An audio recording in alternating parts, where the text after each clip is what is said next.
Lyca production Subaskaran மற்றும் red Jain movies தயாரிப்பில் உலகநாயகன் கமல்ஹாசன் நடிப்பில் பிரம்மாண்டமான இயக்குனர் சங்கர் இயக்கத்தில் இந்தியன் 2 வெற்றி நடை போடுகிறது.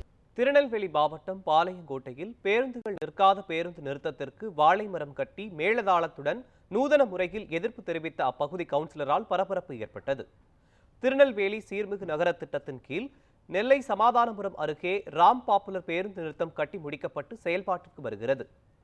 இந்த பேருந்து நிறுத்தத்தில் மக்கள் வேண்டுகோளுக்கு இணங்க அனைத்து புறநகர் பேருந்துகளும் நின்று செல்ல வேண்டும் என அரசு போக்குவரத்து கழக பொது மேலாளர் உத்தரவிட்டுள்ளார்.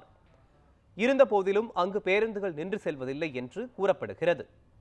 இந்நிலையில் திருநெல்வேலி மாநகராட்சியின் 6வது மாமன்ற உறுப்பினர் பவுல்ராஜ் பேருந்து நிறுத்தத்தில் அறிவிப்பு பலகை ஒன்றை வைத்துள்ளார். அதில் அனைத்து புறநகர் மாநகர் பேருந்துகளும் ராம் பாப்புலர் பேருந்து நிறுத்தத்தில் நின்று செல்ல அனுமதி உள்ளது எனவே பயணச்சீட்டை கேட்டு பெற்றுக் கொள்ளவும் என குறிப்பிட்டுள்ளது. மேலும் பேருந்து நிறுத்தத்திற்கு வாழை மரம் கட்டி மேளதாளத்துடன் அவ்வழியாக சென்ற பேருந்துகளை வழிமறித்த கவுன்சிலர் ஓட்டுநர்களுக்கு சால்வை அணிவித்து இனிப்புகள் வழங்கி பேருந்துகளை நிறுத்த வேண்டும் என கோரிக்கையும் விடுத்துள்ளார்.